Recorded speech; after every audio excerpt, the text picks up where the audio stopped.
ஸ்தோத்திரம். கண்களை மூடி நாம் ஒரு முறை கூட காலவெல்லை ஆண்டவரை நோக்கி பார்ப்போம். அல்லேலூயா. வாயிலை திறந்து முடிஞ்சால் வலது கரத்தை உயர்த்தி ஆண்டவரை பார்த்து சொல்லுங்கள், ஆண்டவரே எங்களோடு பேசுவீராக, எங்களோடு பேசுவீராக. ஆண்டவரே எங்கள் வாழ்க்கையில் எந்தெந்த பகுதிகளில் இயலாமல் இருக்கிறோமோ அதில் எல்லாம் உடைய பலன் எங்கள் மேல் கடந்து வருவதாக. வாயிலை திறந்து இந்த வார்த்தையை சொல்லுங்கள், ஆண்டவரே உடைய பலன் எங்கள் மேல் கடந்து வருவதாக, உம்முடைய பலன் எங்கள் மேல் கடந்து வருவதாக, உம்முடைய வல்லமை எங்கள் மேல் கடந்து வருவதாக, உம்முடைய கிருபை எங்கள் மேல் கடந்து வருவதாக. ஆண்டவரே அல்லேலூயா.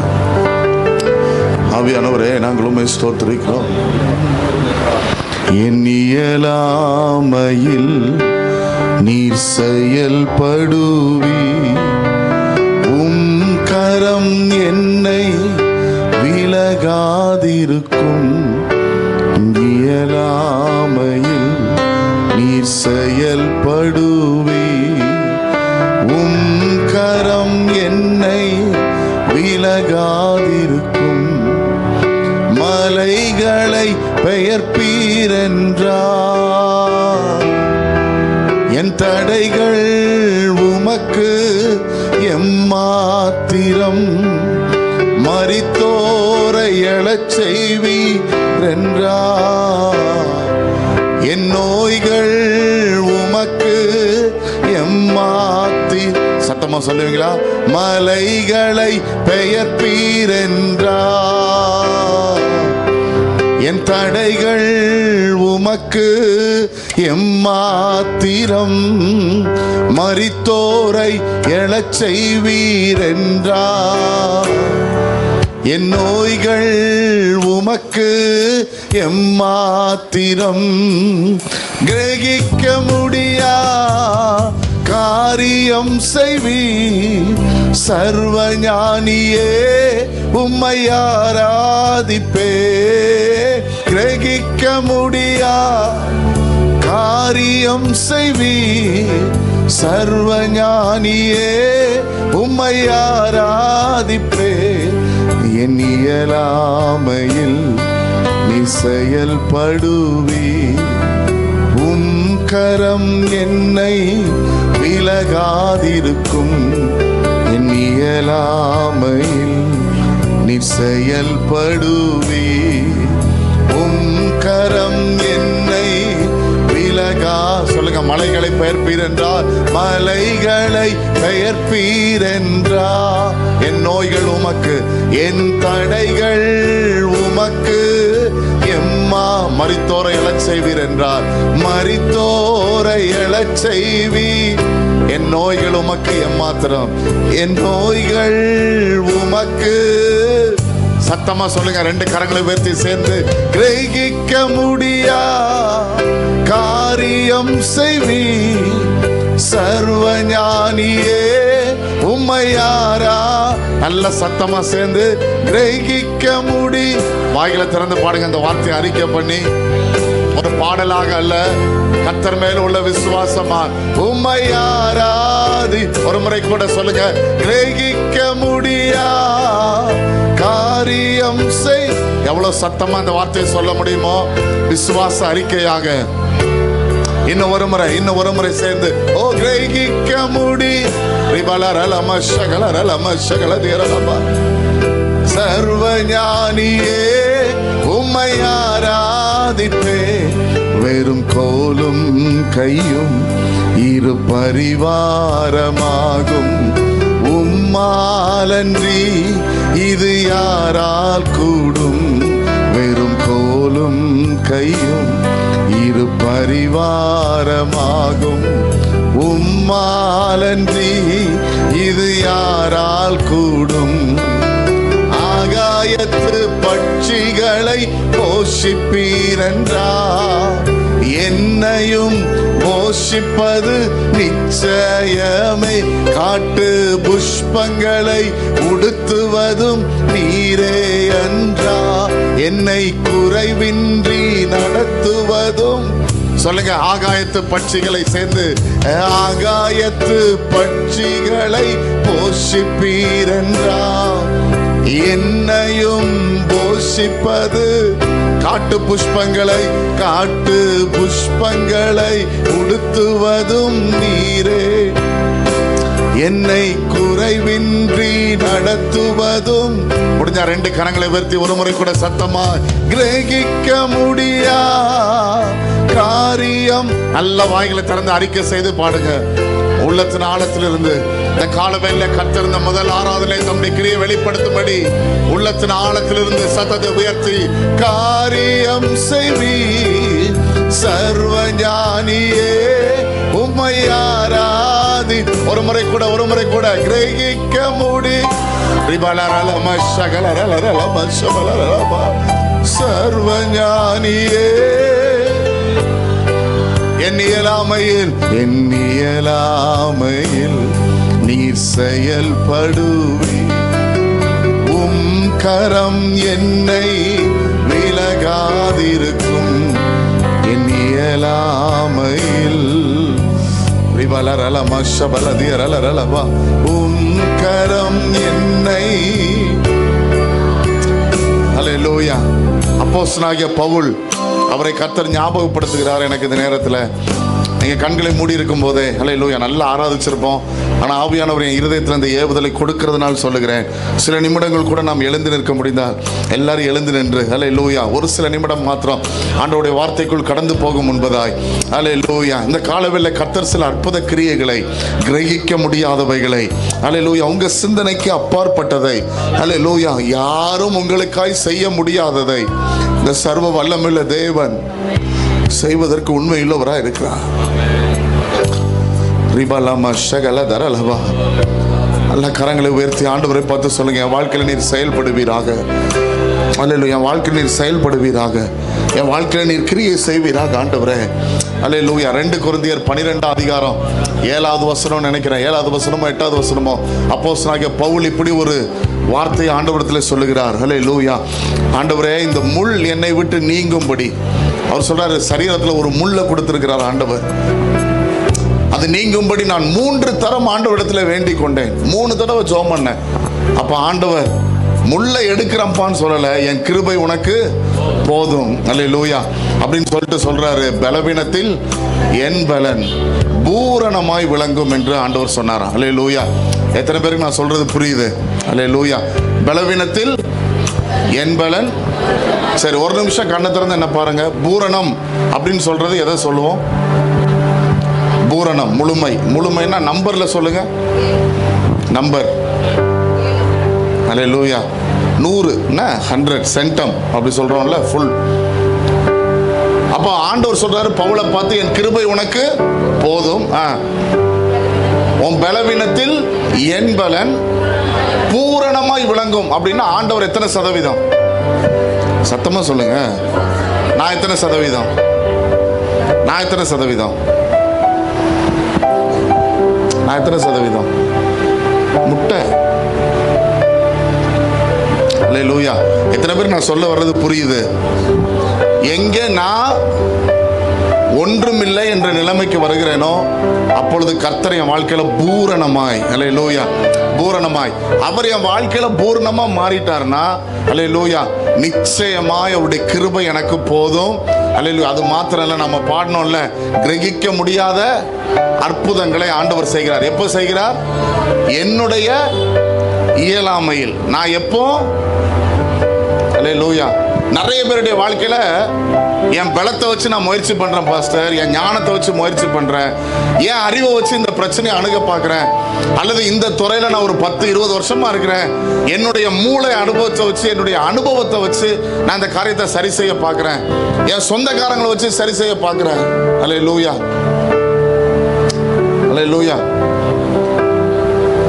நான் எங்க ஜீரோவா மாறுறேனோ அங்கதான் ஆண்டவர் 100%. 2 கரத்தை முடிஞ்சா வலது கரத்தை மேலே உயர்த்தி அல்லேலூயா கண்களை மூடி. யாரும் எதையும் பார்க்க வேண்டாம். இது ஆண்டவருக்குரிய நேரம். அல்லேலூயா. நீங்கள் அங்கங்கே பேச வேண்டாம். உங்களுக்கு பேசணும்னு தோணுச்சுன்னா தாராளமாக நீங்கள் வெளியே போய் டைம் எடுத்து பேசிட்டு வரலாம். ஆனால் it is really a beautiful time. ஆண்டவர் உங்கள் வாழ்க்கையில் கிரியை செய்ய விரும்புகிற அற்புதமான நேரம். சின்ன பிள்ளைங்க, வாலிபர்கள் எல்லாரும் கண்களை மூடி முடிஞ்ச 2 கரங்களையும் உயர்த்தி ஆண்டவர்கிட்ட பார்த்து சொல்லுங்க, ஆண்டவரே நான் என் வாழ்க்கையில 0 என்ற நிலைமைக்கு வர விரும்புகிறேன். ஆண்டவரே என் அறிவு ஒன்றும் இல்லை, என் ஞானம் ஒன்றும் இல்லை, என்னுடைய பலன் ஒன்றும் இல்லை ஆண்டவரே, என் திறமை ஒன்றும் இல்லை ஆண்டவரே. நீங்க எப்பொழுது அந்த அளவுக்கு ஒப்பு கொடுக்கிறீர்களோ இந்த கால வேளையில கர்த்தருடைய கரம் பூரணமாய் உங்க குடும்பத்தில் எங்கெல்லாம் செயல்படணுமோ, உங்க வாழ்க்கையில் எங்கெல்லாம் செயல்படணுமோ, உங்க குடும்ப சூழ்நிலைகளில் எங்கெல்லாம் கர்த்தருடைய கரம் இறங்கி வர வேண்டுமோ அந்த பகுதிகளில் எல்லாம் நல்ல வாய்களை திறந்து அறிக்கை பண்ணுங்க. இதுவரை உன்னை அடக்கி வைத்திருந்த பலவீனத்தை கர்த்தர் மாற்றுகிறார்.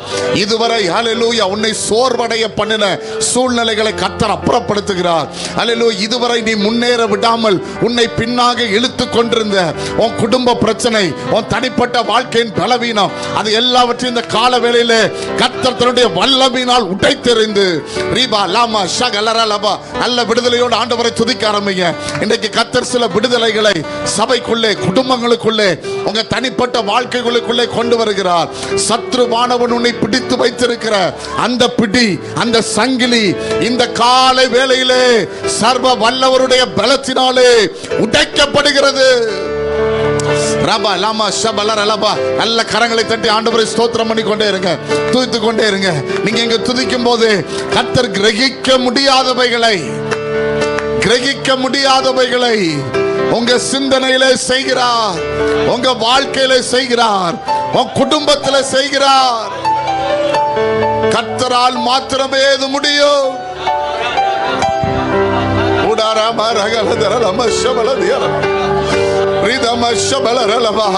ஆண்டவரே கர்த்தர் சபையை பலப்படுத்துவீராக, குடும்பமாய் பலப்படுத்துவீராக.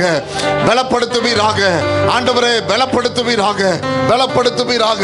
சத்ருவின் நுகம் முறிக்கப்படுவதாக, பலவீனத்தின் நுகம் முறிக்கப்படுவதாக, வியாதி என்கிற நுகம் முறிக்கப்படுவதாக, போராட்டம் என்கிற நுகம் முறிக்கப்படுவதாக, முன்னேற்றத்துக்கு தடை என்கிற நுகம் முறிக்கப்படுவதாக.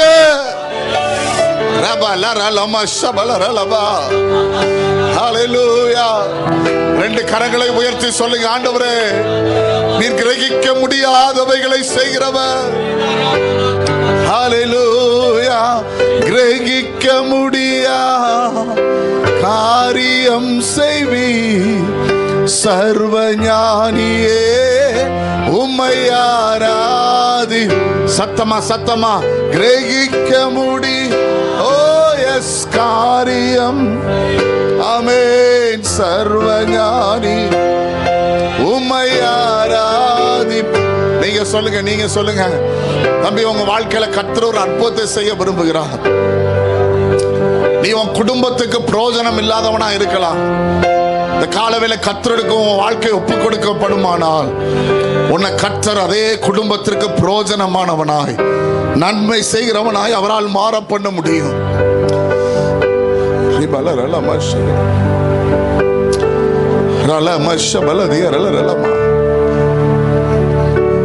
அற்புதமான ஒரு ஆண்டவரே, கரங்களை உயர்த்தி, நல்ல ரெண்டு கரங்களை உயர்த்தி விசுவாசத்தோடு சொல்லுங்க, என் தேவன் எனக்கா ஏதாகிலும் செய்திடுவார் என்றாகிலும் என்னை மறந்தது உண்டா? என் தேவன் எனக்கா ஏதாகிலும் செய்திடுவார் என்றாகிலும் என்னை மறந்தது. ஓ கிரகிக்க முடியா காரியம் செய்வீர் சர்வஞானியே. கிரகிக்க முடியா காரியம் செய்வீர் சர்வஞானியே.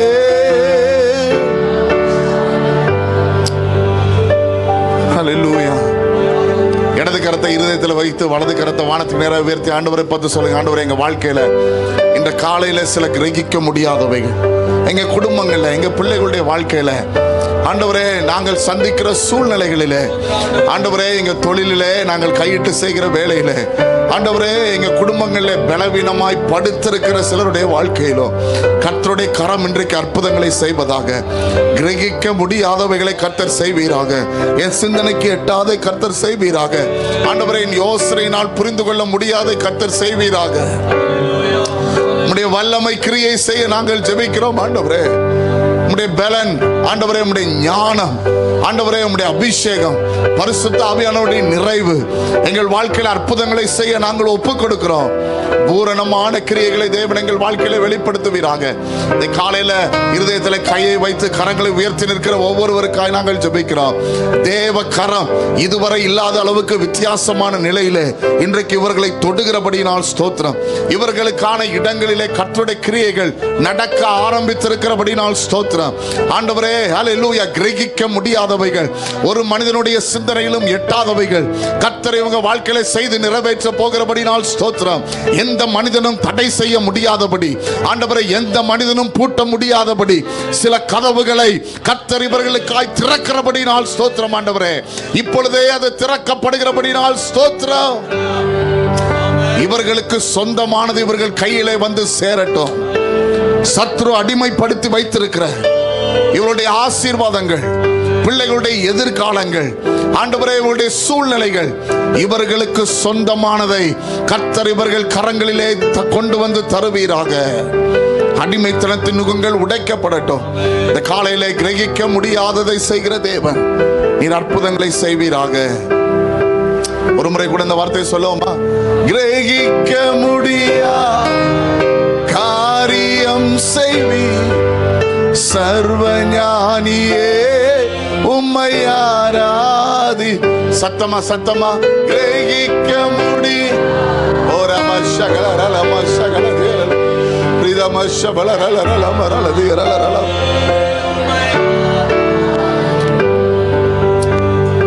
தொடர்ந்து எங்களோடு பேசும். ஆண்டவரே, இந்த அற்புத கரத்தில் எங்களை ஒப்புக் கொடுக்கிறோம்.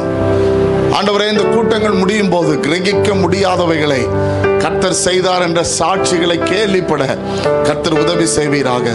இயேசுவின் வல்லமையுள்ள நாமத்தில் ஜெபிக்கிறோம் எங்கள் அன்பின் பரலோக பிதாவே. ஆமென், ஆமென். உட்காரலாம். ஆண்டவர் நாமம் மகிமைப்படுவதாக. ஸ்தோத்திரம்.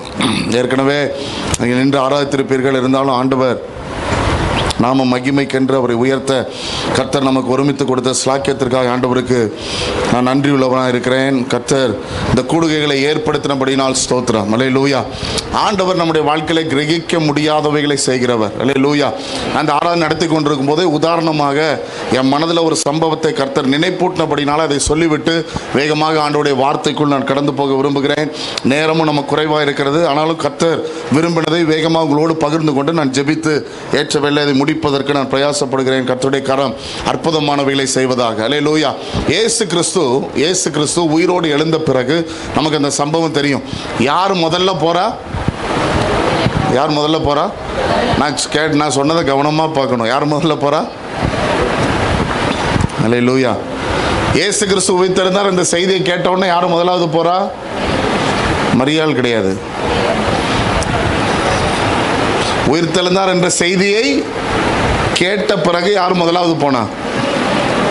பேதுரு. அல்லேலூயா. அல்லேலூயா. இயேசு உயிர்த்தெழுந்தார் என்ற செய்தியை முதலாவது கேட்டது யாரு? மரியாள். அந்த செய்தியை கேட்ட பிறகு முதலாவது ஓடி போனது யாரு? ஆமா, பேதுரு. சரியா? ஸோ கேள்வி நல்லா கவனமா கேட்கணும். பேதுரு ஓடி போய் கல்லறைக்குள்ள எப்படி போறாரு? கல்லறைக்குள்ள எப்படிங்க போறாரு? என்னங்க என்ன ஒரு மாதிரி பார்க்குறீங்க? எப்படி போறாரு? பைபிளில் இருக்கிறதா கேட்குறேன். குனிந்து உட்கார்ந்து அந்த கல்லறைக்குள்ளே எப்படி போனாரா? அப்படிதான் போக முடியும். ஏன்னா எருசலேமில் யூதர்கள் கல்லறைகளை எங்கே வெட்டுவாங்கன்னா, எங்கே வெட்டுவாங்க? பாறைகளில் வெட்டுவாங்க. அது ஒரு அண்டர் கிரவுண்ட், ஒரு சுரங்கப்பாதை மாதிரி இருக்கும். அதில் கிட்டத்தட்ட பல படிகள் இருக்கும். சரித்திர ஆசிரியர்கள் சொல்கிறாங்க, கிட்டத்தட்ட கல்லறையின் அளவை பொறுத்து 11 படிகள், 20 படிகள், 30 படிகள் அப்படி இருக்கலாமா. அப்படி உள்ள கீழே போய் அங்கே தான் இந்த சரீரம் என்ன பண்ணப்பட்டிருக்கும்? வைக்கப்பட்டிருக்கும். அல்லேலூயா. அப்படிதான் யூதர்களுடைய கல்லறை இருந்ததாக சரித்திரம் சொல்லுகிறது. அந்த கல்லறை அப்படி பாறையில் வெட்டி வச்சிருப்பாங்க. அதுக்குள்ள குனிஞ்சு தான் உள்ள போக முடியும். எப்படி போக முடியாது? நம்ம இப்போ நடந்து வீட்டுக்குள்ளே போகிற முடியோ, நடந்து வீட்டிலேருந்து வெளியே வர்ற மாதிரியோ. வாசல் அவ்வளோ பெருசாக இருக்காது. வாசல் இப்போ நமக்கு இருக்கிற முன்னால் இருக்கிற வாசலில் பாதி அளவு தான் இருக்கும். சரியா? ஒரு நபர் எப்படி தான் போக முடியும்? குனிஞ்சும் உட்காந்து தான் போக முடியும். அல்லேலூயா, அல்லேலூயா. நான் சொல்கிறது நல்லா கவனிங்க. நீங்கள் கூகுளில் போய் சர்ச் பண்ணி பார்க்கலாம் அந்த காலத்தில் கல்லறைலாம் எப்படி இருந்ததுன்னு. இயேசு கிறிஸ்துவே அந்த கல்லறைக்கு முன்னால் நிற்கிற, உயிர் தெழுந்த இயேசு கல்லறைக்குள்ள முன்னாலே நிற்கிற ஒரு இமேஜ் போட்டிருப்பாங்க. என்ன, அதை நீங்கள் பார்த்துருக்கலாம். அதில் அவருடைய தோள் பட்ட அளவுக்கு தான் அந்த கல்லறையோட கல்லே இருக்கும். என்ன, அவ்வளோ சின்ன கல்லறை தான். அதற்குள்ளே இறங்கி போய் உள்ளே வந்து 2 பெட்டு மாதிரி போட்டிருப்பாங்க. 2 சைடு 2 கல்லில் 2 பெட்டு மாதிரி போட்டிருப்பாங்க. அந்த பெட்டில் தான் பதப்படுத்தப்பட்ட சரீரங்களை எகிப்து அந்த யூதர்கள் அவருடைய முறைமையின்படி பலவிதமான நறுமண தைலங்கள், சுகந்த வர்க்கங்கள் அதெல்லாம் போட்டு அந்த பாடியை பதப்படுத்துகிற மாதிரி பதப்படுத்தி அதெல்லாம் கெட்டி எங்கே வைப்பாங்க? அந்த படுக்கையில் படுக்க வைத்ததை போல் அந்த சரீரத்தை வைத்து கல்லறையின் வாசலில் ஒரு பெரிய கல்லை வச்சு என்ன பண்ணுவாங்க? மூடிடுவாங்க. அல்லேலூயா. இதுதான் அவருடைய முறை. சரி, இப்போ என் கேள்வி என்ன? எதுக்கு பாஸ் சொல்கிறீங்க? ஆண்டவர் யாரை கூப்பிட்டாரு? லாசருவை இயேசு உயிரோடு இருக்கும்போது கல்லறையிலேருந்து என்ன பண்ணுறாரு? வெளியே கூப்பிடுகிறார். அல்லேலூயா. என்ன கூப்பிட்டாரு? லாசருவே, ஏன்னா தூக்கம் வர்ற நிறைய பேருக்கு கொஞ்சம் மண்டை குழப்பி விடுறதுக்காக சொல்கிறேன். அல்லேலூயா.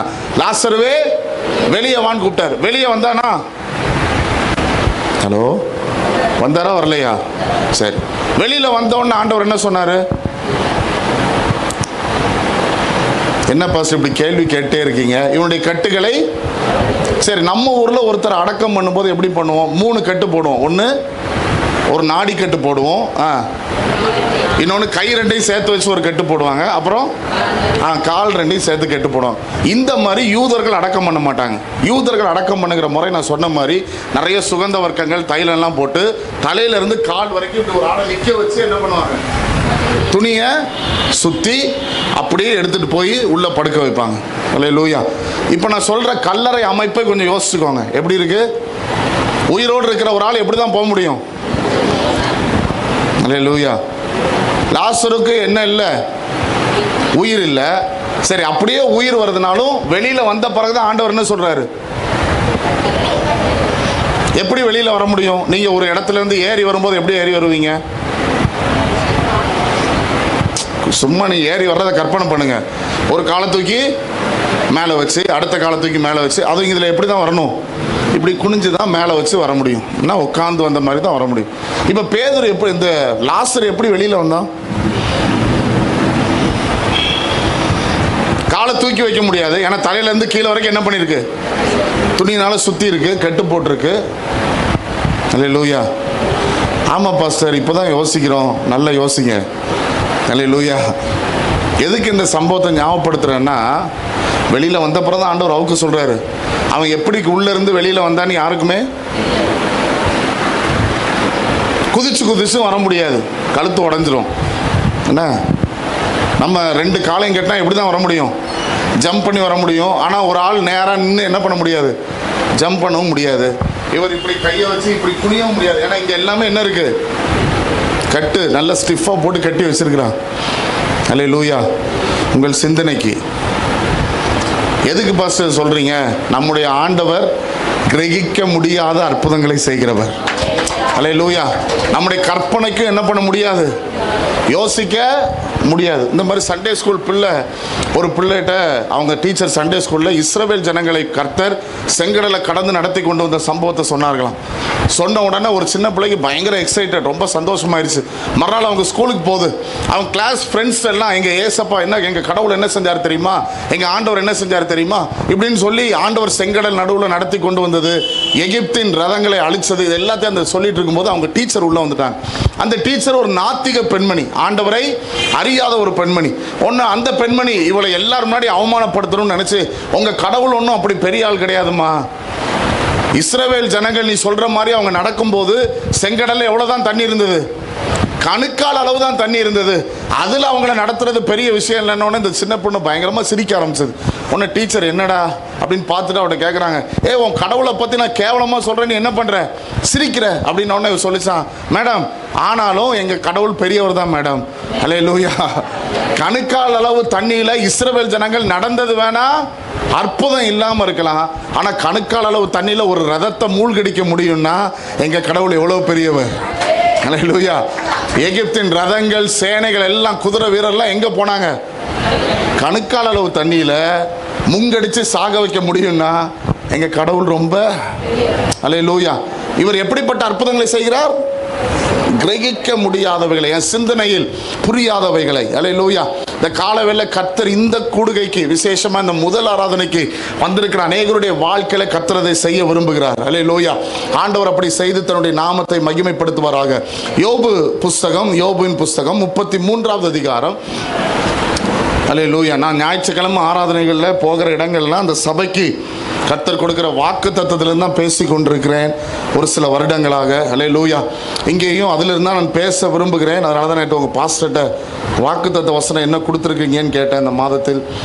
ஸ்தோத்திரம். அதிலிருந்து சில காரியங்களை நாம் தியானித்து ஜெபிக்க இருக்கிறோம். இன்றைக்கு இரவு நாம் ஏற்கனவே கேட்டுட்டு இருக்கிற சீரீஸில் அதே தொடர்ச்சியாக ஏசாயா 51 அதிகாரத்திலிருந்து நாம் இன்றைக்கு இரவும் பார்த்து தியானிக்க ஆண்டவர் நமக்கு உதவி செய்வாராக. அதனால் அது ஸ்பெஷல் சாப்பாடு, அது ஸ்பெஷல் கூட்டத்துக்கு வந்தவங்களுக்கு மட்டும்தான். அல்லேலூயா. ஞாயிற்றுக்கிழமை வர்றவங்களுக்கு ஸ்பெஷல் சாப்பாடுலாம் கிடையாது. ஆமென். என்ன ஒரு மாதிரி உற்சாகம் கம்மியாயிருச்சு? ஆமென். ஏன்னா 4 நாள் வந்தவங்களுக்கு, 3 நாள் வந்தவங்களுக்கு தான் என்ன செய்தி போயிட்டுருக்குன்னு கொஞ்சம் தெரியும். அல்லேலூயா.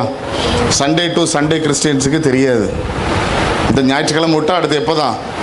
அடுத்த ஞாயிற்றுக்கிழமை தான். அல்லேலூயா. ஆண்டவர் நம்மை கொஞ்சம் மாற்றட்டும், நம்முடைய வாழ்க்கையில் ஆண்டவர் கிரியை செய்யட்டும். ஆண்டவருக்கு நேரம் கொடுப்பது நம்முடைய வாழ்க்கையின் பெரிய ஸ்லாக்கியம். அல்லேலூயா. அல்லேலூயா. ஒரு ஞாயிற்றுக்கிழமை அதிகபட்சம் ஆண்டவருக்கு எவ்வளோ நேரம் கொடுக்குறோம்? 2 மணி நேரம் கொடுக்குறோம். அல்லேலூயா. ஒரு வாரத்துக்கு 2 மணி நேரம். ஒரு வருஷத்துக்கு எத்தனை வாரம்? 52லேருந்து 54 வாரங்கள். சரியா? 52லேருந்து 54 வாரம். அத்தனை வாரங்கள் 2 மணி நேரம் கொடுத்தா எவ்வளோ ஆச்சு? 104 மணி நேரம். ஒரு நாளைக்கு எவ்வளோ மணி நேரம்? நம்ம மொத்தமாக ஒரு வருஷத்துக்கு ஆண்டவருக்கு எவ்வளோ நேரம் கொடுக்குறோம்? 104 மணி நேரம். அல்லேலூயா. 50 வருஷம் இருக்கிற ஒரு ஆள் ஆண்டவருக்கு 104 மணி நேரம் கொடுத்தா எவ்வளோ நேரம் ஆச்சு? 50 வருஷம் உயிரோடு இருக்கிற ஆள் அவர் நேரம் கொடுக்க ஆரம்பிக்கிறதுக்கே 15 வயசு ஆயிரும். என்ன 30 வருஷம், ஒரு 35 வருஷம். 50 வருஷம் உயிரோடு இருக்கிற ஆள் 16 வருஷத்தில் ரட்சிக்கப்பட்டா அடுத்து 35 வருஷம் ஆண்டவருக்கு எவ்வளோ கொடுக்குறாரு? 2 மணி நேரம் கொடுக்குறாரு வாரம். அப்போ எவ்வளோ நேரம் ஆச்சு? நான் ஏற்கனவே சொல்லியிருக்கேன், கொஞ்சம் கணக்கெல்லாம் பார்க்கணும். 35 × 100 அப்படின்னு போடுங்க. எவ்வளோ ஆச்சு? 3500. சரி, 3500 டிவைடட் பை 24 போடுங்க. 3500 கால்குலேட்டர் வச்சுருக்கீங்களா யாராவது? ஃபோனில் எல்லாருக்கும் எல்லாம் இப்போ வந்துருச்சு. அல்லேலூயா. 3500 வகுத்தல் 24 எவ்வளோ வருது? எவ்வளோ வருது? 146. அல்லேலூயா. இப்போ இன்னொரு கணக்கையும் பாஸ்டரே போட சொல்லுவோம். பாஸ்டர் கால்குலேட்டர் வச்சுருக்கீங்களா? போடுங்க. 35 வருஷம் உயிரோடு இருக்கிற ஆள் 35 × 365 போடுங்க பாஸ்டர். 12,000. சரி, நம்ம 50 வயசு வரைக்கும் உயிரோடு இருக்கிறவர் வச்சு சராசரியாக பார்க்குறோம். என்ன 50 வயசில் உயிரோடு இருக்கிறவர் 15 வருஷத்தில் ஆண்டவரை ஏற்றுக்கொண்டு அதுக்கு பிறகு 35 வருஷம் வாழ்ந்தால் மொத்தம் எத்தனை வருஷம் வாழ்கிறாரு? ஒரு கிறிஸ்தவனாக, ஆண்டவருடைய பிள்ளையாக 12,775 வருஷம் 5 நாட்கள் வாழ்றார். அந்த 12,775 நாட்களில் ஆண்டவருக்கு கொடுக்குற நாள் எவ்வளவு? ஹலோ, 35 வருஷத்தில் ஆண்டவர் கொடுக்கறது எவ்வளவு? வெறும் 3 மாதம். எத்தனை மாதம்? கணக்கு பண்ணி சொன்னால் உங்களுக்கு ரொம்ப நல்லா புரியும். 2 மணி நேரம் ஆராதிக்கிற ஒரு ஆள், வாரம் ஆண்டவருக்கு 2 மணி நேரம் கொடுக்குற ஒரு ஆள் 35 வருஷம் உயிரோடு இருந்தால் ரட்சிக்கப்பட்டதிலிருந்து மொத்தம் ஆண்டவருக்குன்னு அவர் செலவிட்ட நேரம் எவ்வளவு? 3 மாதம். 3 மாதம் கிட்டத்தட்ட 104 நாள்னா எத்தனை மாதம் தான் வருது? 3 மாசம். 3 மாசம் வர்ற உங்களுக்கு எதுக்குங்க ஆண்டவர் நித்திய ஜீவனை கொடுக்கணும்? ஹலோ, என்னென்ன ஒரு மாதிரி பார்க்குறீங்க? பாஸ்டர், இந்த மனுஷனை அடுத்த தடவை கூப்பிடாதீங்க அப்படி பார்க்குற மாதிரி இருக்குது. நான் ஆண்டவருக்குன்னு கொடுக்கறது எவ்வளவு? ரொம்ப கொஞ்சம், 3 மாசம். ஆனால் ஆண்டவர் சொல்றாரு, நீ பரலோகத்துக்கு வந்தா, நீ ரட்சிக்கப்பட்டு உண்மையா இருந்து பரலோகத்துக்கு வந்தா, நீ கொடுக்கறது கொஞ்சம். உனக்கு நான் கொடுக்கறது என்னது? நித்திய காலமா யாரோட இருக்க போகிறோம்? பரலோகத்தில் ஆண்டவருடைய பிரசன்னத்தில் இருக்க போகிறோம். அல்லேலூயா. சரி, இப்போ இன்னொரு கேள்வி கேட்குறேன். உலகத்தில் 35 வருஷம் நாம இருக்கிறோம்னா, 50 வயசுல சாகிற ஒருத்தரை வச்சு பார்ப்போம். 35 வருஷம் நாம இருக்கிறோம்னா, நாம எதற்கு நிறைய நேரம் செலவிடுகிறோம்? நான் 2 மணி நேரம் சொன்னேன்ல, நீங்க தூங்குறது ஒரு நாளைக்கு 6 மணி நேரம் சுமார், குறைந்தபட்சம் 6லேருந்து 8 மணி நேரம் தூங்குறவங்க இருக்கிறாங்க. சிலர் நான் எப்போ விட்டாலும் தூங்குவோம் பாஸ்டர் அப்படின்னு இருக்கிறாங்க. அல்லேலூயா.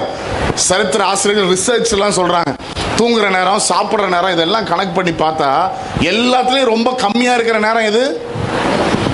ஆண்டவருக்கு ஒரு 35 வருஷம் இருக்கிறவர் நான் சொன்ன மாதிரி 2 மணி நேரம் கொடுக்குறவர்னா அதே மாதிரி 3 மடங்கு பார்த்துக்கோங்க. கிட்டத்தட்ட 1.5 வருஷம் நான் எதில் செலவு பண்ணுறேன்? தூங்குறதுல செலவு பண்ணுறேன். கிட்டத்தட்ட 2 வருஷம் சாப்பிட்றதுல செலவு பண்ணுறேன், தூங்குறதுல செலவு பண்ணுறேன். என் வேலைக்காக ஒரு நாளைக்கு 10 மணி நேரம் செலவு பண்ணுறேன். அல்லேலூயா. நீங்கள் கூட்டி பார்த்துட்டே வாங்க. உலக லா என்ன, உலக நியதி என்ன? எதில் நான் அதிகமாய் பின்னாட்களிலே பயன்படுத்த விரும்புகிறேனோ அதற்காக நான் இப்போ அதிகமாக என்ன பண்ணணும்? சேமிக்கணும். உலக ரூல் தானே. ரிட்டையர்மெண்ட்டுக்கு அப்புறம் நான் கஷ்டப்படக்கூடாது. என் மூத்த மகன் வீட்டுக்கும் 2வது மகன் வீட்டுக்கும், அல்லேலூயா, பொதுவாக ஒரு ஜோக் சொல்லுவாங்க. பிள்ளைங்க சின்ன பிள்ளைங்களா இருக்கும்போது அம்மா அப்பா சொல்லுவாங்க, இது ஏன் அப்பா, இது ஏன் அம்மா அப்படின்னு சண்டை போடுவாங்களாம். பிள்ளைங்க வளர்ந்து திருமணம் பண்ணி பெரிய ஆட்கள் ஆன பிறகு அம்மா அப்பாவுக்கு என்ன ஆயிடுது? வயசாயிருது. அப்போ சொல்லுவாங்களா, இது ஓ அப்பா, உன் வீட்டில் கொண்டு போய் வச்சுக்கோம்மா. இவன் அவன் சொல்லுவான், இது ஓ அப்பாடா. அல்லேலூயா. எல்லாமே மாறுகிற ஒரு நேரம். அப்படி கஷ்டப்படாமல் இருக்கணும். இப்போ என்ன பண்ணணும்? சேமிக்கணும். அல்லேலூயா. நாம் ரிட்டையர்மெண்ட்டுக்கு அப்புறம் அல்லது என் வயதான காலத்திற்காக இப்பொழுது சேமிப்பதற்கு இவ்வளோ கஷ்டப்படுற நாம நித்திய காலமாய் வாழப்போகிறோமே ஒரு வாழ்க்கை, அதற்காக நம்மகிட்ட எவ்வளோ சேமிப்புங்க இருக்கு? உங்க எட்டர்னல் பேங்க் அக்கவுண்ட், நித்திய பரலோக அக்கவுண்ட்ல எவ்வளவு சேர்த்து வச்சிருக்கீங்க? வேத வசனம் சொல்லுகிறது, அங்க எது செல்லுபடி ஆகாது? பொண்ணு வெள்ளி, இங்க இருக்கிற பணம் ஒன்றும் அங்க, ஆமா, பூச்சி அரிக்காம நீங்க பார்த்துக்கலாம், உலகத்துல வச்சுக்கலாம், பேங்க்ல டெபாசிட் பண்ணி வச்சுக்கலாம். இது எதுவும் எங்க வராது? அங்க வராது. பரலோகத்தில் உள்ள அக்கவுண்ட்ல என்ன இருக்கும்?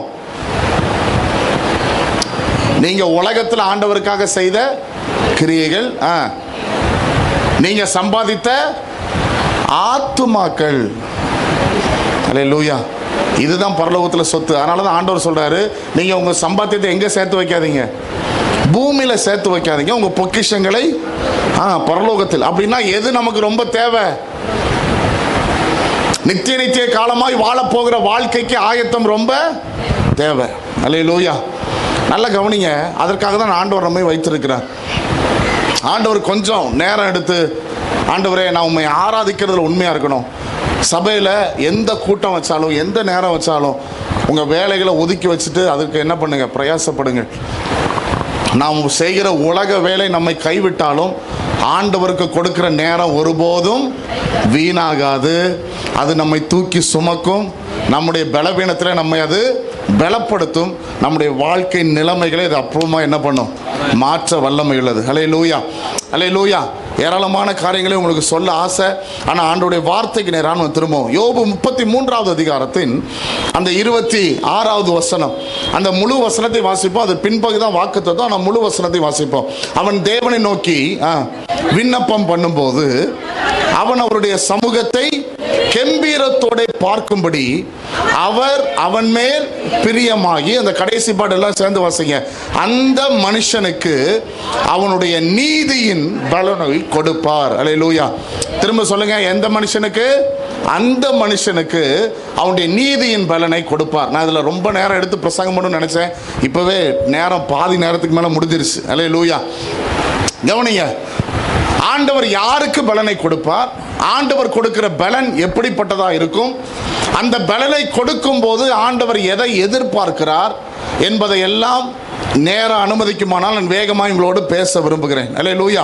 26வது வசனத்தில் மேலே இப்படி பார்க்கிறோம், அவன் தேவனை நோக்கி விண்ணப்பம் பண்ணும்போது, முதல்ல எனக்கு கர்த்தர் நீதியின் பலனை கொடுக்க வேண்டுமானால் என் கண்ணு யார் மேல இருக்கணும்? ஆண்டவர் மேல இருக்கணும். அல்லேலூயா.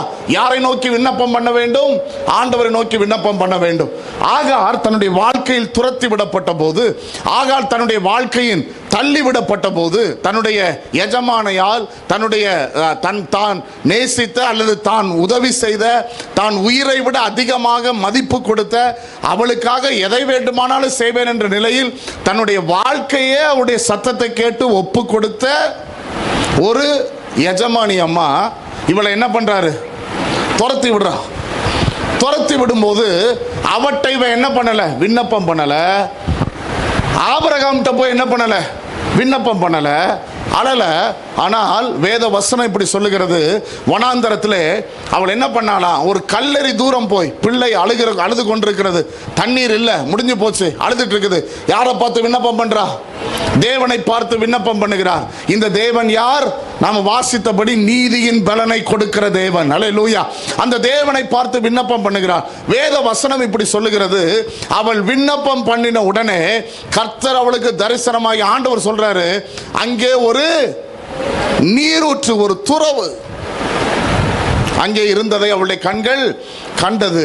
ஆண்டவர் அவளுக்கு வாக்கு பண்ணுகிறார், உன் சந்ததி பெரிய சந்ததியா இருக்கும், அவன் பலத்திருப்பான், அவன் வாழ்க்கை முடியாது, அவன் வாழ்க்கையை நான் ஆசீர்வதிப்பேன் என்று ஏராளமான தீர்க்க தரிசனங்களை எதிர்காலத்தை குறித்து, இஸ்மவேலின் வாழ்க்கை குறித்து ஆண்டவர் பெருமையாக உயர்வாக ஆண்டவர் சொல்லுகிற பல காரியங்களை நம்மால் பார்க்க முடியும். அல்லேலூயா. அல்லேலூயா. நல்ல கவனிங்க, உங்க வாழ்க்கையில சில தவிர்க்க முடியாத சூழ்நிலைகள் வரும்போது, சில எதிரான நேரங்கள் வரும்போது, நிறைய நேரங்களை நம்ம யார்கிட்ட ஓடுறோம்? யார்கிட்ட ஓடுறோம்? மனிதர்கள்ட்ட ஓடுறோம்.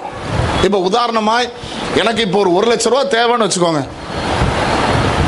என்கிட்ட பேங்க்ல 2 லட்ச ரூபா இருந்தா நான் என்ன பண்ணிடுவேன்? 1 லட்ச ரூபா எடுத்து என் தேவையை சந்தித்து விடுவேன். சரி, பேங்க்ல என்கிட்ட 1 லட்ச ரூபா இல்லை, உடனே பார்ப்பேன், மதுரையில் எனக்கு யாரெல்லாம் தெரிஞ்சவங்க இருக்காங்க, அவங்ககிட்ட என்ன பண்ணுவோம்? கேட்டு பார்ப்போம். ஸோ மதுரையில் தெரிஞ்சவங்ககிட்டலாம் கேட்டாச்சு, கிடைக்கல. நான் கேட்டவங்க எல்லாம் என்ன பண்ணிட்டாங்க? பாஸ்டர் அருள் செல்வனுக்கு தான் முதல்ல ஃபோன் பண்ணுறேன். அல்லேலூயா. என்ன, எனக்கு ஒரு 1 லட்ச ரூபா வேணும்ண்ணே. அவர் சொல்கிறாரு, நீங்கள் இருந்தால் என்கிட்ட தாங்க, நானும் அதே நிலைமையில தான் இருக்கேன். எல்லார்ட்டையும் ட்ரை பண்ணியாச்சு, கிடைக்கல.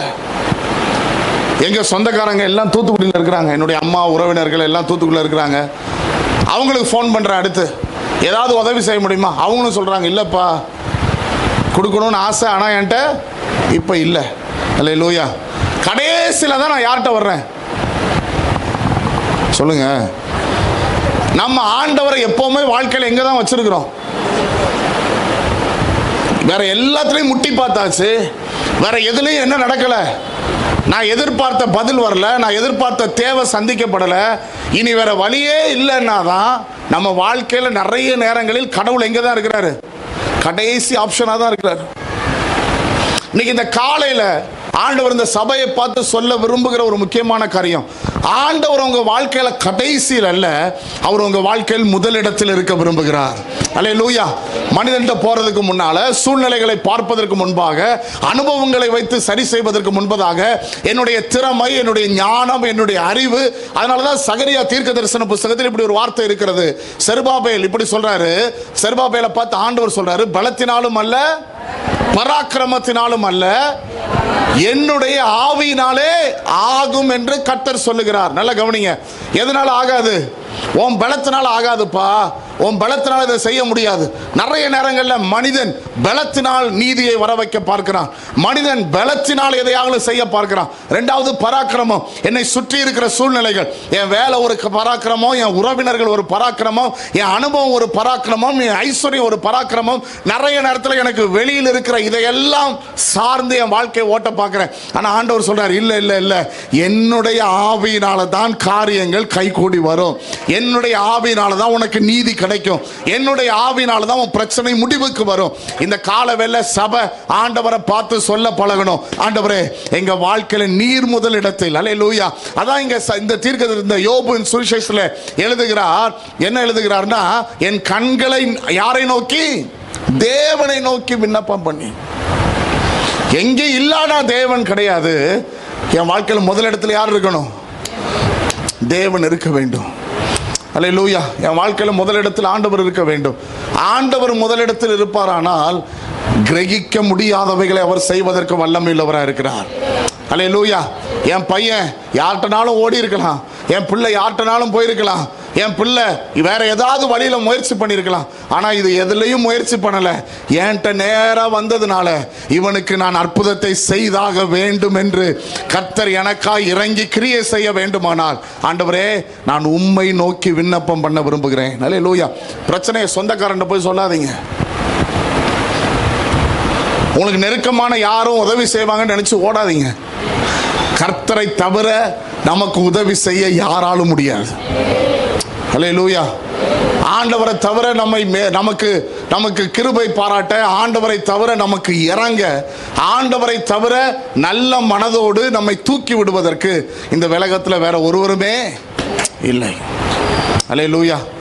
அவரை போல யாருமே இல்லைங்க. அவரிடத்தில் உங்க பிரச்சனை என்ன பண்ணுங்க, கொண்டு போங்க. தேவன் அற்புதம் செய்வார். நீங்க யோசிக்க முடியாதவைகளை அவர் செய்வார். அல்லேலூயா. நீங்கள் கிரகிக்க முடியாதவைகளை அவர் செய்வார். இங்க யோபுவின் புத்தகத்தில் ஆண்டவர் எழுதுறாரு, அல்லேலூயா, அவன் தேவனை நோக்கி விண்ணப்பம் பண்ணி. அல்லேலூயா. ரெண்டாவது பாருங்க, அவன் அவருடைய சமூகத்தை கெம்பீரத்தோட பார்க்கும்படி அவர் அவன் மேல். ரெண்டாவது என் வாழ்க்கையில ரொம்ப முக்கியம். ஆண்டவரை நோக்கி விண்ணப்பம் பண்ணா மட்டும் போதாது, ஆண்டவர் என்னை பார்க்கும்போது பிரியப்படும்படி ஒரு வாழ்க்கை வாழ வேண்டியதும் அவசியம். அல்லேலூயா. எத்தனை பேருக்கு எனக்கு ஆண்டவர் ஏற்ற பலனை கொடுக்கணும், என் நீதி எனக்கு விரோதமாய் செயல்படுகிறவர்கள் அல்லது எனக்கு விரோதமாய் செய்யப்படுகிற காரியங்கள், குடும்பத்தில் பல ஆண்டுகளாக நான் சந்தித்து இருக்கிற அநீதி, என் வேலை ஸ்தலத்தில் நான் சந்தித்து இருக்கிற அநீதி, இதெல்லாம் மாறி என் வாழ்க்கையில் கர்த்தர் நீதியாய் பலனை கொடுக்க வேண்டும் என்று விரும்புகிறவங்க வலது கரத்தை உயர்த்தி ஆண்டவரை ஸ்தோத்திரம் பண்ணுங்க. அல்லேலூயா. இதை கர்த்தர் செய்ய வேண்டுமானால் ஆண்டவர் இங்க ரெண்டாவது ஒரு காரியத்தை சொல்றாரு, நீ எப்படி இருக்கணும்? பிரியம் உள்ளவனாய். அல்லேலூயா. யாருக்கு பிரியம் உள்ளவனாய்? தேவனுக்கு பிரியம் உள்ளவனாய். ஆண்டவருக்கு ரொம்ப பிரியமா ஒருத்தன் வாழ்ந்துட்டே இருந்தான், தாவீது. ஒரு நேரம் வருகிறது, ஆண்டவருக்கு பிரியம் இல்லாத ஒரு காரியத்தை செய்கிறான், ஒரு பயங்கரமான தவறை செய்கிறான், ஆண்டவருக்கு விரோதமாய் செயல்படுகிறான். செயல்பட்டுட்டு இப்ப ரொம்ப சந்தோஷமா வேற இருக்கிறான். அவன் மனசுல என்ன இல்லை, எந்த விதமான குற்ற உணர்ச்சியுமே இல்லாம ரொம்ப ஜாலியா இருக்கிறார். இந்த தாவீது எப்படின்னா, சாமுவேல் தீர்க்க தரிசன புஸ்தகத்தில் நீங்கள் எடுக்க வேண்டாம், அந்த தீர்க்க தரிசன புஸ்தகம், அந்த சரித்திர புஸ்தகத்தை வாசிட்டே வந்தீங்கன்னா கிட்டத்தட்ட 21 முறை, எத்தனை தடவை? 21 தடவை சவுல் தாவீதை கொல்ல பார்க்கிறான். எத்தனை தடவை? நல்லா கவனிக்கணும். எத்தனை தடவை கொல்ல பார்க்கிற சவுல் யாரு? ஒரு ராஜா, அவனுடைய மாமனாரு, அவன் தான் கொல்ல பார்க்கிறான். சவுலுக்கு எதுல ரொம்ப திறமை இருந்ததுன்னா, தாவீதுக்கு என்ன திறமை இருந்தது? கவன்ல கல்லை வச்சு குறி தவறாம தாவீதால எரிய முடியும். அதே போல சவுலுக்கு ஒரு திறமை இருந்தது. என்ன திறமைன்னா, சவுல் ஈட்டி எறிந்தான்னா அது குறி தப்பவே தப்பாது. சரித்திர ஆசிரியர் என்ன சொல்றாங்கன்னா, சவுல் ஈட்டி எறிகிறத வச்சு சொல்றாங்க, சவுல் ஒரு நபரை நோக்கி ஈட்டி எறிந்தால் அந்த நபர் ஒரு பாறைக்கோ ஒரு செவருக்கோ, இந்த மாதிரி ஒரு செவருல இருந்து 10 அடி தள்ளி நிற்கிறாருன்னு வச்சுக்கோங்க. இவர் ஈட்டி எறிகிற வேகத்தில் இந்த நபரை குத்தி தூக்கி கொண்டு போய் அந்த செவரோடு என்ன பண்ணுமா, அந்த பாறையோடு சொருகக்கூடிய அளவுக்கு வேகமாகவும் துல்லியமாகவும் ஈட்டி எறிய யாரால முடியுமா? சவுலால முடியுமா? அல்லேலூயா. அப்படி துல்லியமாக வேகமாக ஈட்டி எறிகிற சவுல் எத்தனை தடவை எறிகிறான்? அல்லேலூயா. உதாரணமா இப்படி சொல்லுவாங்க, எரிய தெரியாதவன் எரிஞ்சா கூட ஒரு தடவையாவது மேலே படும். ஆனா துல்லியமா எரியக்கூடியவன் 21 தடவை எறிகிறான். ஆனா தாவீது மேல ஒரு தடவை கூட படல. கர்த்தர் அவனை பாதுகாத்தார். அல்லேலூயா. சில நேரங்களில் தாவீது விலகி போனான், தப்பி போனான். ஆண்டவர் அவனுக்கு தப்பிக்கிறது கிருபை கொடுத்தார். அல்லேலூயா. இது எல்லாம் ஒரு பக்கம் நடந்து கொண்டிருக்கிறது. சவுல் எப்ப பார்த்தாலும் இவனை கொல்றதுக்கு தேடிக்கிட்டே இருக்கிறான், வாய்ப்பு தேடிக்கிட்டே இருக்கிறான். அப்படிப்பட்ட சவுல் ஒரு தடவை இவன் கையில மாட்டான். அல்லேலூயா. மாட்டின உடனே அவனை கொல்லாம, அல்லேலூயா, கூட இருக்கிறவன் கேட்கிறான், சாமி கதையை முடிச்சிடலாமான்னு கேட்கிறான். அல்லேலூயா. அப்ப அவன் சொல்றான், இல்லப்பா, அபிஷேகம் பெற்றவனுக்கு, கர்த்தர் அபிஷேகம் பண்ணவருக்கு நேரம் நம்ம என்ன பண்ணக்கூடாது, கை நீட்டக்கூடாதுன்னு சொல்லி அவனுடைய வஸ்திரத்தின் ராஜாக்கள் வந்து பெரிய, நம்ம இப்போ தெருவையே பெருக்கிட்டு போற மாதிரி சில பிள்ளைங்க ட்ரெஸ் பண்ணதில்லை, அந்த மாதிரி என்ன ராஜ வஸ்திரம் பயங்கரமா இருக்கும், பல அடுக்குகள் அதுல இருக்கும். அதுல ஒரு ஓரத்தை, அந்த வஸ்திரத்தை வெட்டுனா கூட யாருக்கு தெரியாது, அதை போட்டிருக்கிற ஆளுக்கு தெரியாது. அப்படி ஒரு சின்ன பீஸை வெட்டு வர்றான். ஆனா வசனம் இப்படி சொல்லுது, அது தாவீதின் மனதுக்கு எப்படி இருந்ததா, விசனமா இருந்ததா, வேதனையா இருந்துச்சு. யாருடைய வஸ்திரத்தை ஓரத்தில் வெட்டினது? தன்னுடைய எதிரியுடைய, தன்னை கொல்ல பார்க்கிறவனுடைய வஸ்திரத்தின் ஓரத்தை வெட்டினதே தாவீதுக்கு எப்படி இருந்தது, உறுத்தலா இருந்தது. ஆனால் ஒரு நேரம் வந்தது, அல்லேலூயா, தாவீது வாழ்க்கை மாறிச்சு, ஆசீர்வாதமா இருக்கிறான், இப்ப பெரிய ராஜா. கை வச்ச யுத்தத்தில் எல்லாம் ஆண்டவர் என்ன கொடுத்தாரு, வெற்றியை கொடுத்தாரு. முழு இஸ்ரவேல் தேசமா உன்னுடைய கட்டுப்பாட்டுக்குள் இருக்கிறது. பெரிய ராஜா. சுத்தி இருக்கிற ராஜாக்கள், எதிரிகள் எல்லாம் தாவீதோடு யுத்தத்துக்கு வரவே என்ன பண்றாங்க, பயப்படுறாங்க. இவனோட சண்டை போட்டா நிச்சயம் என்ன கிடைக்கும், நமக்கு தோல்விதான் கிடைக்கும். ஏன்னா அவனோட யார் இருக்கிறா, கர்த்தர் இருக்கிறார், அவங்க தேவன் இருக்கிறார், அவர் அவனுக்கு ஜெயத்தை தான் தருவார். இப்படி பலவிதமான எண்ணங்கள்ல இவனோடு சண்டை போடுறதுக்கு ஆளே கிடையாது. அல்லேலூயா. அப்போ இவன் என்ன பண்றான்னா, இவனுக்கு விசுவாசமா இருந்த உரியாவை என்ன பண்ணிட்டான், கொன்னுட்டான். நீங்க பைபிள் எடுத்து வாசிங்க, நேரம் முடிகிறதுனால நான் வேகமா சொல்லி முடிக்கிறேன். இவனுக்கு ரொம்ப நம்பிக்கையா இருந்த ஒரு ஆள் யாரு, உரியா. அவனை கொன்னுட்டான். கொன்ன பிறகு அவன் மனைவியை கூப்பிட்டு விடுறான். அதுக்கப்புறம் நடக்கிற என்னெல்லாம் நடக்குது நமக்கு தெரியும். அல்லேலூயா.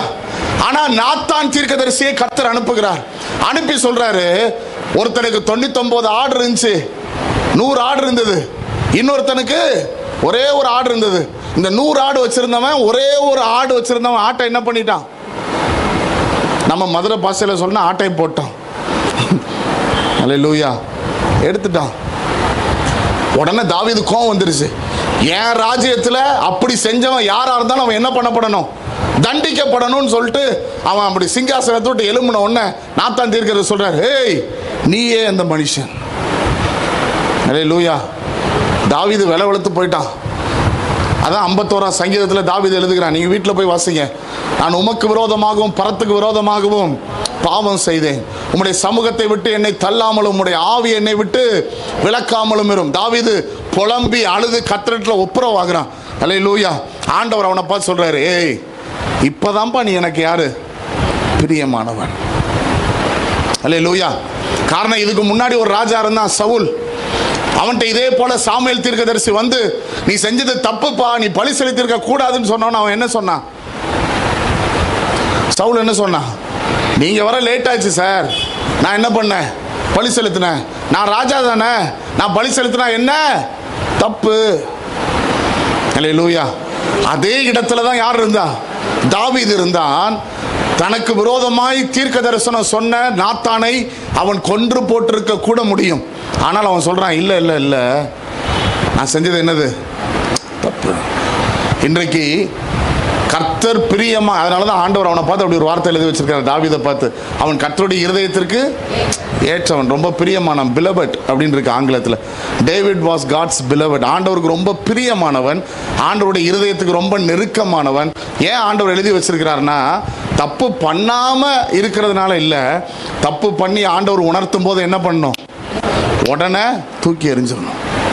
அல்லேலூயா. இந்த காலையில் கர்த்தர் இந்த சபையில் உள்ள சிலரை பார்த்து ஆவியானவர் இந்த வார்த்தையை சொல்ல விரும்புகிறார். இன்னைக்கு நீ போகிற பாதை கர்த்தருக்கு பிரியமா என்ற கேள்வி உங்களுக்கு முன்னால் ஆண்டவர் வைக்கிறார். அல்லேலூயா. உனக்கு நீதி செய்யப்பட வேண்டுமானால், இந்த மாதம் கர்த்தர் கொடுத்த வாக்குத்தத்தத்தின்படி நீதியின் பலனை நீ அனுபவிக்க வேண்டுமானால், ஆண்டவர் உன்கிட்ட எதிர்பார்க்கிற இரண்டாவது காரியம், ஆண்டவரே உமக்கு பிரியமாய் வாழ கர்த்தர் எனக்கு கிருபை தருவீராக. வலது கரத்தை உயர்த்தி சொல்லுங்க, ஆண்டவரே எங்கெல்லாம் உமக்கு பிரியம் இல்லாமல் நான் வாழ்ந்து கொண்டிருக்கிறேனோ, அல்லது என் வாழ்க்கையின் எந்தெந்த பகுதிகளில் எல்லாம் ஆண்டவரே உமக்கு சித்தம் இல்லாது நடக்கிறதோ, அதில் எல்லாம் என்னை நான் சரிப்படுத்திக் கொள்ள கர்த்தர் எனக்கு கிருபை தருவீராக. கர்த்தர் எனக்கு கிருபை தருவீராக. நான் சரிப்படுத்திக் கொள்ளும் போது நீதியின் பலனை எனக்கு நீர் தருவீர் என்று வாக்கு பண்ணுகிறபடினால் ஸ்தோத்திரம் ஆண்டவரே, ஸ்தோத்திரம் ஆண்டவரே, ஸ்தோத்திரம் ஆண்டவரே, ஸ்தோத்திரம் ஆண்டவரே. ஆண்டவர் நீதியின் பலனை வாக்கு பண்ணும்போது அதுல 3 காரியத்தை அதற்கு அடுத்தடுத்த வார்த்தைகளில் ஆண்டவர் எழுதுகிறார். கர்த்தர் அந்த பலனை கொடுக்கும் போது 27வது வசனம் பாருங்க. 27வது வசனம்,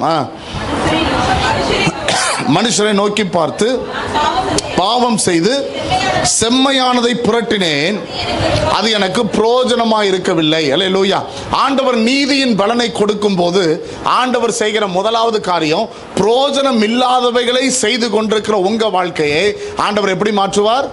பிரயோஜனம் உள்ளவைகளை செய்யும் நிலைமைக்கு கர்த்தர் மாற்றுவார். அல்லேலூயா. நமக்குள்ள ஒரு ரியலைசேஷன் ஆண்டவர் கொண்டு வருவார், ஒரு மாற்றத்தை ஆண்டவர் கொண்டு வருவார். அவர் நீதியின் பலனை கொடுக்கும் போது அதோட பை ப்ராடக்ட், அதோடு வருகிற இலவச இணைப்பு என்னன்னா, எனக்கு ஒரு அறிவு வரும். இந்த அறிவு என்ன சொல்லும்னா, இனி நான் எதை தான் செய்யணும்? பிரயோஜனமானதை தான் செய்யணும். அல்லேலூயா. இதை செய்வதனால் எனக்கு என்ன பிரயோஜனம்? இதை செய்வதனால் தேவனுக்கு என்ன பிரயோஜனம்? இதை செய்வதனால் என்னை சுற்றியுள்ளவர்களுக்கு என்ன பிரயோஜனம்? இதை கவனித்து செயல்படுவதற்குள்ள ஞானத்தை கர்த்தர் தருகிறார். அல்லேலூயா. முடிஞ்சா வலது கரத்தை தலையில வச்சு ஜெபம் பண்ணுங்க. இருக்கிற இடத்துல, ஆண்டவரே எனக்கு அந்த ஞானத்தை தருவீராக, பிரயோஜனமானவைகளை செய்கிற ஞானத்தை தருவீராக. நல்ல தலையில கை வச்சு ஒரு ஜெபமா உண்மையா ஆண்டவரை பார்த்து கேளுங்க. ஆண்டவரே, நான் பிரயோஜனம் இல்லாதவைகளை செய்து ஏதோ வாழ்கிறவனாய் அல்ல, பிரயோஜனமானவைகளை செய்து வாழ்கிற கிருபையை கர்த்தர் எனக்கு தருவீராக. அல்லேலூயா. 28வது வசனம், இரண்டாவது ஒரு காரியத்தை ஆண்டவர் சொல்றாரு. என் ஆத்துமா படுகுழியில் இறங்காதபடி அவர் அதை ரட்சிப்பார், ஆகையால் என் பிராணன் வெளிச்சத்தை காணும் என்று சொல்லுவான். அல்லேலூயா. 2 விதமான காரியங்களை இந்த 2வது இதுல ஆண்டவர் சொல்றாரு. ஒன்னு, நான் படுகுழியில் அப்படின்னா என்ன அர்த்தம்? ஏற்கனவே நான் இங்க தான் இருக்கிறேன், குழியில தான் இருக்கிறேன், இன்னும் நான் கீழே போகாதபடி நான் இருக்கிற நிலையிலிருந்து ஆண்டவர் என்னை மேலே கொண்டு வருவார். அது அவருடைய நீதியின் பலன், அவர் எனக்கு கொடுக்கிற நீதியின் பலன். அல்லேலூயா. நான் இன்னும் கீழே போகாதபடி, என் வாழ்க்கை இன்னும் மோசமாகாதபடி நிறைய பேர் நினைச்சிட்டு இருக்கிறோம். அல்லேலூயா.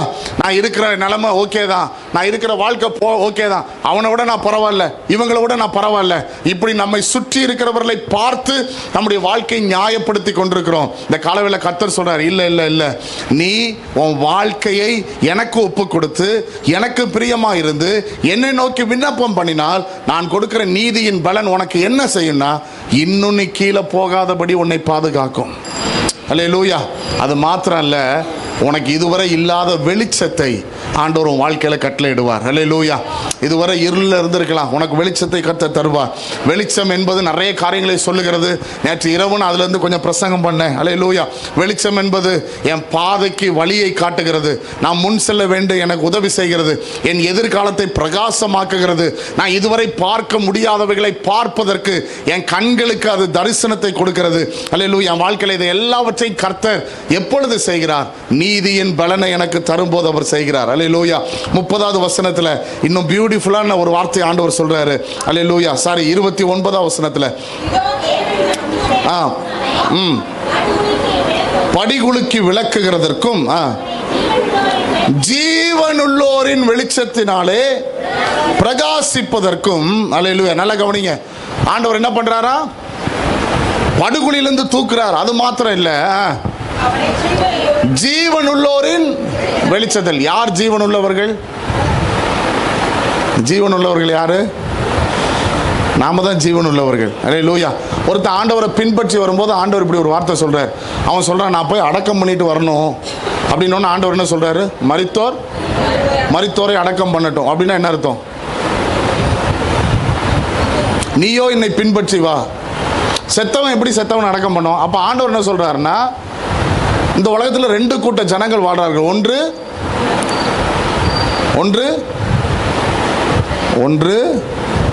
கர்த்தரை அறிந்து அவரை பின்பற்றுகிறதுனால் உயிரோடு இருக்கிற கூட்டம். இது என்ன கூட்டம்?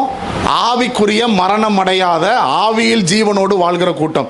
இன்னொரு கூட்டம் இருக்குது. இது எதுல உயிர் வாழுது?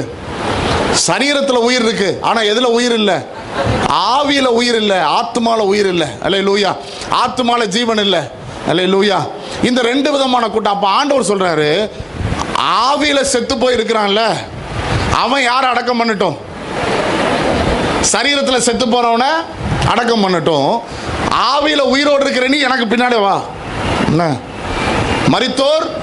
மரித்தோரை அடக்கம் பண்ணட்டும். அல்லேலூயா. அப்போ ஆண்டவர் இங்க எழுதுறாரு, நல்ல கவனிங்க. நீ யாருடைய, உனக்கு நீதியின் பலனை அவர் தரும்போது உன்னை எங்க கொண்டு வைக்கிறாரா? ஜீவனுள்ளோருடைய வெளிச்சத்தில் கர்த்தர் கொண்டு வந்து வைக்கிறார். அல்லேலூயா. ஆவிக்குரிய கூட்டத்தில் கர்த்தர் இணைக்கிறார். இந்த கால வேளை இதை பார்த்து சொல்ல விரும்புகிறேன். நீங்க ஒருவேளை சபையில வரலாம், ஆராதிக்கலாம், ஆண்டவரை துதிக்கலாம். ஆனா இது எல்லாம் செஞ்சிட்டும் இன்னும் ஆவிக்குரிய வாழ்க்கையில் உயிர் வாழ்கிற அனுபவம் இல்லாவிட்டால், உங்க வாழ்க்கையில் எங்கெல்லாம் ஆவிக்குரிய மரணம் அடைந்திருக்கிறீர்களோ, உங்க தனிப்பட்ட வாழ்க்கை, தனிப்பட்ட ஜெபஜீவியம், தனிப்பட்ட வேத வாசிப்பு, தனிப்பட்ட தேவனோடு உள்ள உறவு, தனிப்பட்ட கொடுத்தல், இது எல்லாவற்றிலும் எங்கெல்லாம் மரணத்திற்கு ஏதுவா இருக்கிறீர்களோ அது எல்லாவற்றையும் உயிர்ப்பிக்க ஆண்டவர் விரும்புகிறார். ஆண்டவர் சொல்றார், ஜீவனுள்ளோருக்கு கொடுக்கிற வெளிச்சத்தில் நான் செய்கிறேன். அல்லேலூயா. அது மாத்திரம் சொல்லலை, எனக்கு ரொம்ப பிடிச்சதுதான். இன்னைக்கு நான் திரும்ப திரும்ப இந்த வசனங்களை வாசிக்கும் போது, இந்த 30வது வசனம் எல்லாரும் சேர்ந்து வாசிங்க. அவர் இவைகளை எல்லாம் அவனிடத்தில். வா. அல்லேலூயா. நம்ம என்ன பண்ணுவோம்? ஒருத்தர் சொல்லி சொல்லி பார்ப்போம், கேட்கலாம் என்ன பண்ணுவோம்? போய் தொலைன்னு விட்டுருவோம். ஆனால் இந்த ஆண்டவர் அவருடைய நீதி போவது அவருக்கு சித்தம் அல்ல. அதனால் என்னை உயிர்ப்பிக்கும்படி, பாதுகாக்கும்படி அவர் செய்கிறதை பல முறை திரும்ப திரும்ப திரும்ப என் வாழ்க்கையில் நடப்பிக்கிறார். அல்லேலூயா. ஆனால் நிறைய நேரத்தில் ஆண்டவர் பல முறை கொடுக்கிற வாய்ப்பை நாம் எப்படி பயன்படுத்துகிறோம்? தவறாக பயன்படுத்துகிறோம். வேத வசனம் சொல்லுகிறது, ஆண்டவர் ஒரு ஓமை சொல்லும்போது சொல்றாரு, மரத்தின் வேறருகே என்ன வைக்கப்பட்டிருக்கிறது? கோடாரி வைக்கப்பட்டிருக்கிறது. இன்னொரு வருஷம் உங்களுக்கு ஆண்டவர் ஜீவனை கொடுத்தது, உங்களுக்கு ஆண்டவர் இன்னொரு வருடத்தை கொடுப்பது, ஆண்டவர் இன்னும் ஆயுசு நாட்களை கொடுப்பது. அல்லேலூயா. எதற்காக? ஏதோ பழைய சாப்பாடையே திரும்ப திரும்ப சாப்பிட்டு வாழ்றதுக்கு அல்ல. என் வாழ்க்கையில் தேவன் ஒரு நோக்கத்தை வைத்திருக்கிறார். நான் ஜீவனுள்ளோருடைய பிரகாசத்தில் நடக்கும்படி அவர் எனக்கு நீதியின் பலனை வெளிப்படுத்துகிற தேவனா இருக்கிறார். ஆண்டவர்கிட்ட கேட்போம், ஆண்டவரே நான் அப்படிப்பட்ட ஒரு வாழ்க்கை வாழ, உம்முடைய நீதியின் பலனை அனுபவிக்க, அதை அனுபவித்த பிறகு நான் பிரயோஜனமாய் வாழ, அதை அனுபவித்த பிறகு என் வாழ்க்கை ஆண்டவரே பரிசுத்தமும் உண்மையுமாய் இருக்க, நான் இன்னும் கீழே இறங்காதபடி நான் மேலே எழும்பி வர கர்த்தர் எனக்கு கிருபை தருவீராக. என்னுடைய பொருத்தனைகள், தீர்மானங்கள் சரியாக கர்த்தர் கிருபை தருவீராக. மூன்றாவது, ஆண்டவரே நான் ஜீவனுள்ளோருடைய வெளிச்சத்தில் ஆவிக்குரியவனாய் என் ஆவி உயிர் வாழ்கிற வாழ்க்கையை வாழும்படி நான் என்னை ஒப்புக் கொடுக்கிறேன் ஆண்டவரே. அல்லேலூயா. இந்த தேவன் இரக்கம் உள்ளவர். அதனால ஆண்டவர் எழுதி வச்சிருக்கிறாரு, நீ ஜீவனுள்ளோரின் தேசத்தில் வாழும்படி மறுபடியும் மறுபடியும் மறுபடியும் அவர் பல முறை என் வாழ்க்கையில் கிரியை செய்து கொண்டே இருக்கிறார். அல்லேலூயா. ஆனால் இந்த கிரியை இலவசமானது என்பதனால் அதை எளிதாக எடுத்துக்கொள்ளாமல் ஆண்டவர் தந்த இன்னொரு வாய்ப்பிற்காய் நன்றி செலுத்தி ஆண்டவரை பார்த்து சொல்லுவோம், இனி நான் நீதியின்படி வாழவும், ஆண்டவரை உம்மை நோக்கி பார்க்கவும், உமக்கு பிரியமாக இருக்கவும் என்னை ஒப்புக் கொடுக்கிறேன் ஆண்டவரே. அல்லேலூயா. எத்தனை பேர் அதை சொல்ல விரும்புகிறீங்க? அதை சொல்ல விரும்புகிறவங்க மாத்திரம் வேகமாக எழும்பி நிற்போம். ஆண்டவரிடத்தில் நம்மை ஒப்பு கொடுத்து ஜெபம் பண்ணுவோம். கர்த்தருடைய நாமம் மகிமைப்படுவதாக. ஸ்தோத்திரம், ஸ்தோத்திரம். ஹல்லேலூயா. எல்லாரும் கர்த்தரை ஸ்தோத்திரம் பண்ணுவோமாக. ஆண்டவரே நல்லவர், நீதியின் பலனை கர்த்தர் தருகிற தேவன். நம்ம அதற்கு என்ன செய்ய வேண்டும் என்று செய்தியின் வேளையிலேயே நம்ம ஒப்பு கொடுத்துருக்குறோம் ஆண்டவர்கிட்ட. கர்த்தாவே நீர் எங்களை உயிர்ப்பியும் ஆண்டவரே. கர்த்தாவே நீர் எங்களை ஆண்டவரே அப்படி செய்வதற்காக எங்களை அர்ப்பணம் செய்கிறோம் ஆண்டவரே. இயேசுவின் நாமத்தில், இயேசுவின் நாமத்தினால வாய்களை திறந்து எல்லாரும் சொல்லி ஜெபம். ஆண்டவரே மை ஸ்தோத்திரம், மை துதிக்கிறோம். நீர் எங்களுக்கு செய்ய வேண்டிய, கொடுக்க வேண்டிய சகல ஆசீர்வாதங்களுக்காக நாங்கள் கீழ்ப்படுகிறோம் ஆண்டவரே. நாங்கள் ஒப்பு கொடுக்கிறோம் ஆண்டவரே. உம்முடைய இருதயத்திற்கு ஏற்றவர்களாய் வாழும்படியாக தேவன் எங்களை மாற்றுவீராக. எங்களை கீழ்ப்படுத்துகிறோம், அர்ப்பணிக்கிறோம் ஆண்டவரே. இயேசுவின் நாமத்தினால எங்களை ஒப்பு கொடுத்து ஜெபம் பண்ணுகிறோம், அர்ப்பணித்து ஜெபிக்கிறோம். கர்த்தர் நல்லவர். இந்த கால வேளையில தேவன் நமக்கு கொடுத்ததான எல்லா வார்த்தைகளுக்காக தேவனை ஸ்தோத்திரம் பண்ணுங்க. அவர் நம்மோடு பேசுவதே நமக்கு கிடைத்த பெரிய ஆசீர்வாதம். ஹல்லேலூயா, ஹல்லேலூயா. தேவனுடைய வார்த்தை நமக்கு நேராக வருமானால் நாம் பாக்கியசாலிகள். நம்மை நேசிப்பதால் கர்த்தர் தம்முடைய வார்த்தை நமக்கு தருகிறார் ஆண்டவர். அதற்காக தேவனுக்கு ஸ்தோத்திரம் உண்டாவதாக. ஹல்லேலூயா. தேவனுடைய வார்த்தை கிடைக்காமல் இருப்பதே பெரிய குறைவு. அது எல்லாரோடும் ஆண்டவர் பேசியிருக்கிறார். உங்க கூட ஆண்டவர் பேசியிருக்கிறார் என்ற நிச்சயம் உங்களுக்கு உண்டானால் அவர் உங்களை நேசிக்கிறார் என்பது உண்மையாயிருக்கிறது. ஆமென், ஹல்லேலூயா. ஆண்டவர் கடிந்து கொள்வதும் கூட நமக்கு ஒரு பெரிய ஆசீர்வாதம். நம்மை கண்டித்து உணர்த்துவது ஒரு பெரிய ஆசீர்வாதம். ஆண்டவர் நம்மை நேசிக்கிறார் என்பது பெரிய பாக்கியமாயிருக்கிறது. அதற்காக தேவனுக்கு ஸ்தோத்திரம் உண்டாவதாக. ஒரு முறை கூட கை உயர்த்தி ஆண்டவரே எங்களை அர்ப்பணம் செய்கிறோம். நாங்கள் எதற்கெல்லாம் நாங்கள் எங்களை அர்ப்பணம் செய்திருக்கிறோமோ அப்படியே நாங்கள் செய்து முடிக்க, அந்த தீர்மானத்தில் உறுதியாயிருக்க, செய்வோம் என்று வாக்கு கொடுத்ததில் உண்மையாயிருக்க எங்களுக்கு கிருபை செய்யும்படி ஜெபிக்கிறோம் ஆண்டவரே. இன்னைக்கு கேட்ட செய்தி ஆண்டவரே வருகிற நாட்களில் தொடரட்டும் எங்கள் வாழ்வில். ஆண்டவரே இந்த செய்தியினுடைய ஆசீர்வாதம் எங்கள் வாழ்வில் தொடரட்டும் ஆண்டவரே. இந்த செய்திக்காக அர்ப்பணம் செய்தது எங்கள் வாழ்வில் தொடரட்டும் ஆண்டவரே. இந்த செய்திக்கு எங்களை கீழ்ப்படிய செய்தது தொடரட்டும் ஆண்டவரே. இன்றைக்கானது மட்டுமல்ல, இது வருங்காலத்திற்கானதுமாக தொடரட்டும் ஆண்டவரே. நம்முடைய வருகை மட்டும் ஆண்டவரே இந்த வசனத்தின் மூலமாக எங்களுக்கு தர வேண்டிய ஆசீர்வாதங்களை தருவதற்கும், இந்த வசனத்தின் மூலமாக எங்களை கீழ்ப்படுத்தினதும் ஆண்டவரே, வருகை மட்டும் தொடரட்டும் ஆண்டவரே. ஹல்லேலூயா. எங்கள் செவிகளிலே எங்கள் உள்ளங்களிலே தங்கி இருக்கட்டும் ஆண்டவரே. உண்மையாய் வாழ எங்களை ஒப்பு கொடுக்கிறோம் ஐயா. ஜெபம் அதிகமாகட்டும், வேத வாசிப்பு அதிகமாகட்டும், கீழ்ப்படுதல் அதிகமாகட்டும், பரிசுத்தம் அதிகமாகட்டும், கர்த்தருக்கு பயப்படுகிற பயம் அதிகமாகட்டும், கர்த்தருக்குரிய காரியங்களை பரலோகத்தில் சேர்த்து வைப்பது அதிகமாகட்டும் ஆண்டவரே. வெறும் கையனாய் பரலோகத்தில் அல்ல ஆண்டவர், உமக்காக உண்மையாய் வாழ்ந்து நித்திய ராஜ்யத்திற்கு வரும்போது ஆண்டவரே ஸ்தோத்திரம், பூமிக்குரிய இம்மைக்கானவைகளை சேர்த்து வைப்பதை காட்டிலும் பரலோகத்திற்குரியவைகளை சேர்த்து வைப்பதில் கவனம் செலுத்த எங்களுக்கு தேவன் கிருபை செய்யும் ஆண்டவரே. தேவனுடைய வார்த்தைகளை பகிர்ந்து கொண்டு நம்முடைய மகனை ஆசீர்வதித்து இன்னும் அதிகமாய் கர்த்தருக்காய் பயன்படுத்துவீராக. எங்களை தாழ்த்தி வெறுமையாக்குறோம், ஆசீர்வதியும். இயேசுவின் நாமத்தில் ஜெபிக்கிறோம் நல்ல பிதாவே, ஆமென்.